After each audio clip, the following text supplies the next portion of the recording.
Jesus, eu tenho confiado na tua palavra, eu tenho crido no teu Espírito, eu tenho entregado o meu coração a ouvir a tua palavra e a compreender o significado dela na minha vida. Por isso, Pai, eu vim aqui de caso pensado, porque meditei e compreendi a tua palavra. Compreendi parte, compreendi algo, compreendi o que tu tinhas a me ensinar no dia de hoje. E isso também quero transmitir para os que me ouvem. E entregar aquela mensagem simples que todos irão entender. Porque vou falar na nossa língua, no nosso linguajar, no nosso modo de compreensão, que todos compreendam na nossa língua. Aqui, de caso pensado, como falei, queria trazer uma pergunta que me aproxima de fazer uma diferença.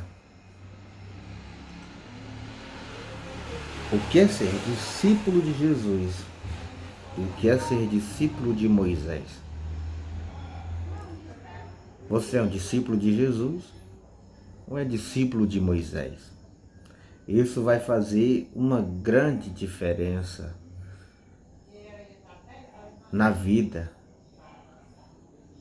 Primeiro, se não ficar com aquele misticismo do nome,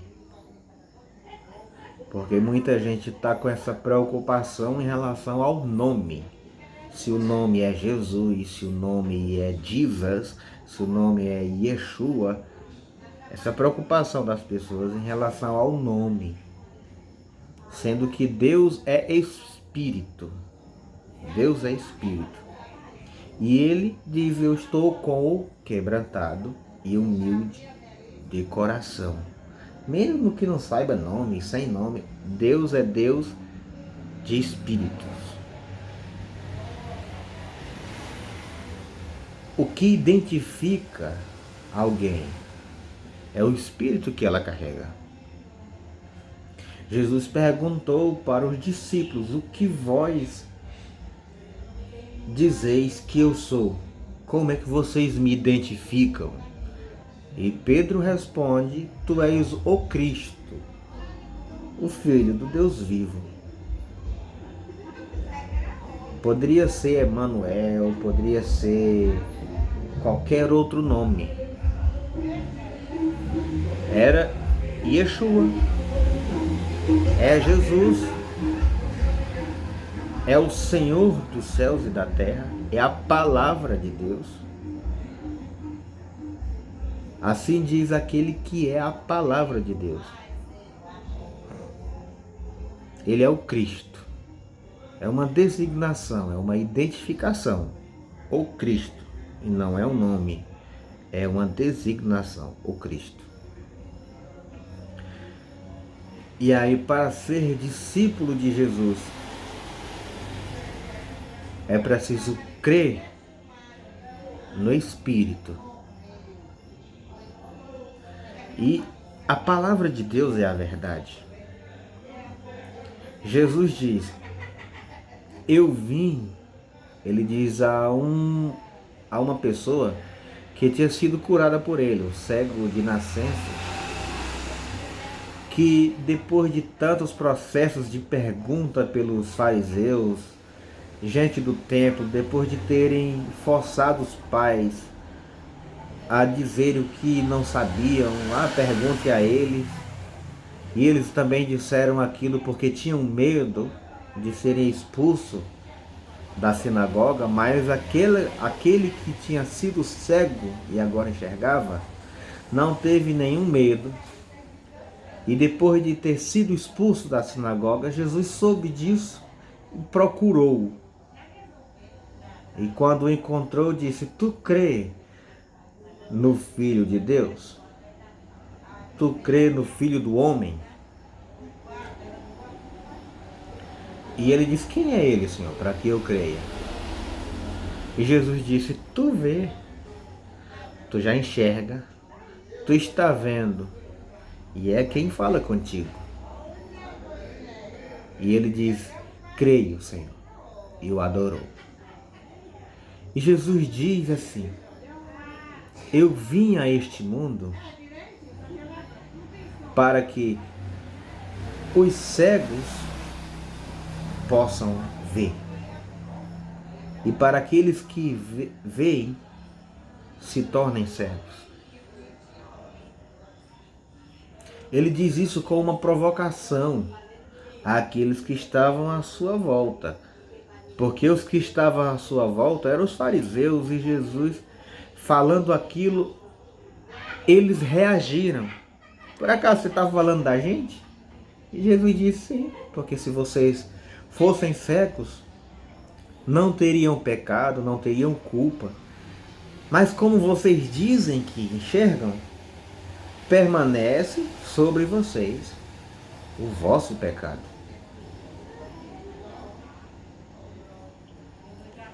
Aquele homem que tinha sido curado não teve medo de perguntar aos fariseus: vocês não querem não ser discípulo dele? E os fariseus disseram: não, nós somos discípulos de Moisés, discípulo dele é você. Graças a Deus sou discípulo dele. Agora, ser discípulo de Moisés é ser discípulo de um véu, é ser discípulo de uma coisa que impede enxergar. E é Paulo que descreve isso também com a simplicidade, depois de crer, depois de conhecer o Cristo, depois da revelação, é que ele diz: olha, enquanto eles continuam lendo Moisés, um véu está posto nos seus olhos para que não compreendam.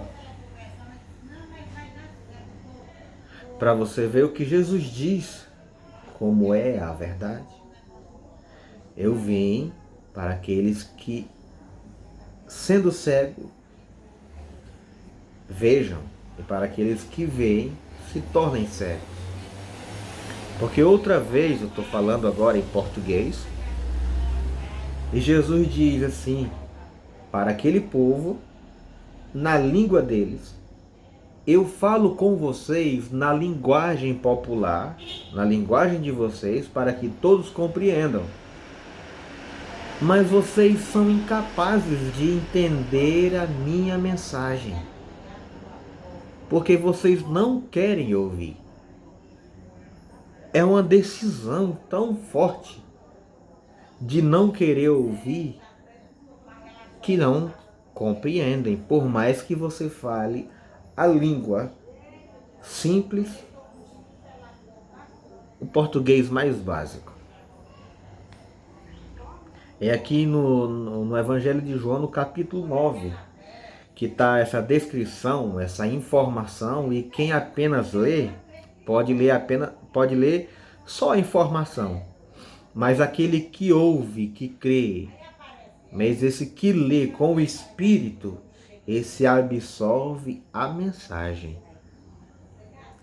Que aqui tem uma mensagem. João, quando descreve esse episódio do cego, da cura de um cego de nascença, ele vai colocar uma mensagem aqui. Primeiro, com os discípulos, porque os discípulos perguntam: quem foi que pecou? Foi ele ou foram seus pais para que ele nascesse cego? Jesus disse: não, nem ele nem seus pais. Isso aconteceu para que se manifestasse, se revelasse na vida dele a glória de Deus. Na vida dele. E aí a questão vai mover-se também em direção aos fariseus. Vai se mover na direção do que tinha sido cego. Manifestou-se nele a glória de Deus. Ele creu no Filho do Homem. Ele adorou o Filho do Homem. Ele reconheceu o poder de Deus. Não importava se expulsavam da sinagoga, não importava. O que importava para ele era isso. Eu era cego e agora eu vejo. Eu era cego e fui curado.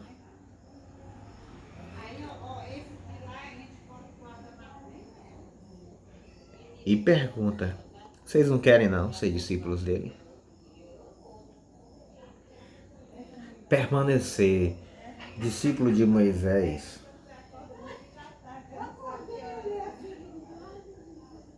é uma prisão.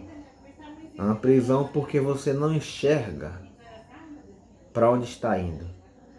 E Jesus tem pressa de abrir os nossos olhos.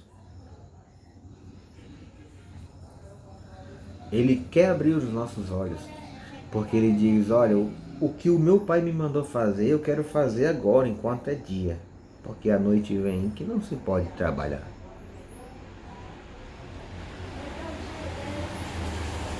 E Jesus, ele é a luz do mundo. Ele é a luz do mundo.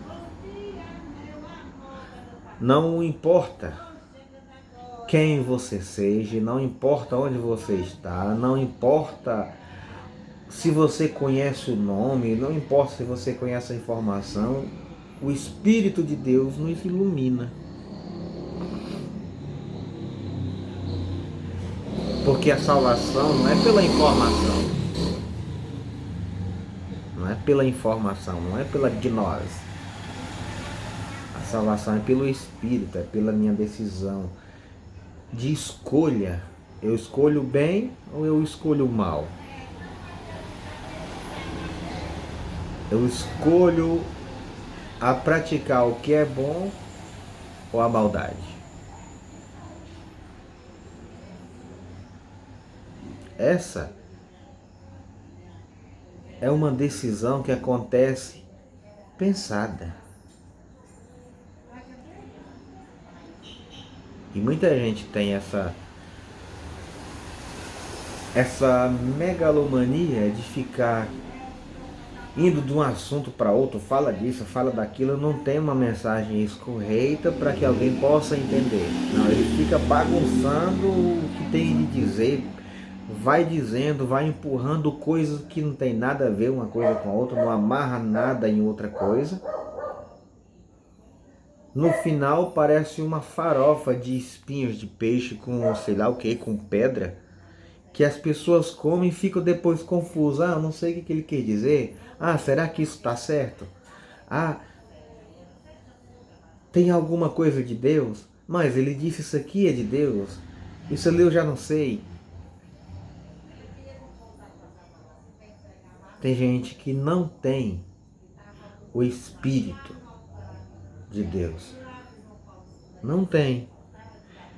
Eles têm a informação do que está escrito, mas não tem o Espírito daquele que manifesta para nós o sentido da vida. Observe, é o sentido. Quando alguém pega e diz uma palavra, e diz o sentido dessa palavra é assim, é uma fração do Espírito.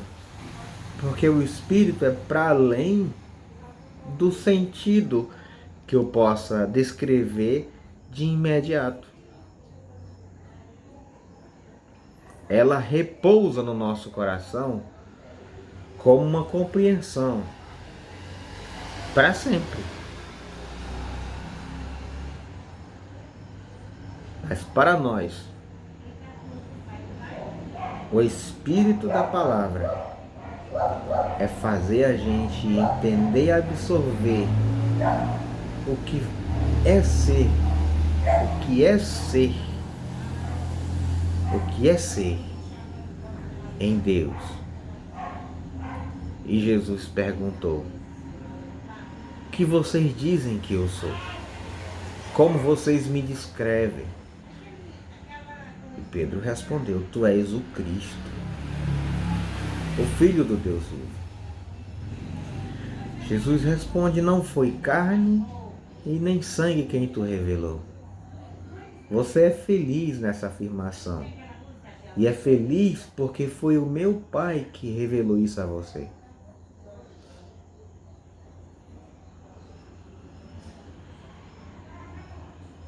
Eu espero que essa palavra possa repousar no seu coração e que Ele é aquele que dá a vista, a visão. A vista é essa, mas a visão é aquilo que eu posso ver e enxergar com a minha mente, com o meu coração. E Ele dá a visão também aos que são cegos. Isso, quando você crê em Jesus, foi o que Paulo disse também.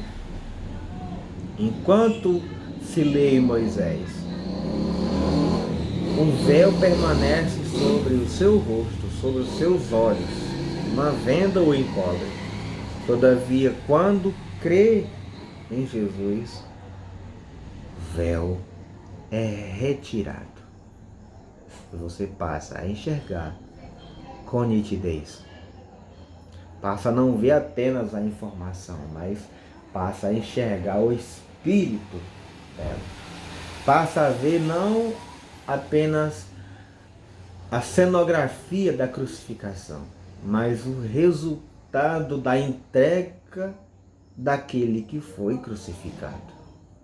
Porque a cena é a ignorância dos homens. A entrega daquele que está sendo crucificado é Ele substituindo nós, a nossa ignorância, o nosso pecado, para nos resgatar e nos dar a chance de abraçar e de crer nele, que é amoroso, que é perdoador. Porque Deus estava em Cristo, reconciliando consigo mesmo o mundo inteiro. Cristo Jesus, Salvador de todos os homens, especialmente dos que creem, especialmente dos fiéis. Ele é a propiciação pelos nossos pecados, e não somente pelos nossos, mas também pelos do mundo inteiro. Que Deus os abençoe em Cristo Jesus e que essa palavra penetre no seu coração, assim como a água, ela penetra o chão seco e vai molhando e vai deixando encharcado. E frutifique alguma coisa dessa terra, em nome de Jesus, para a glória de Deus.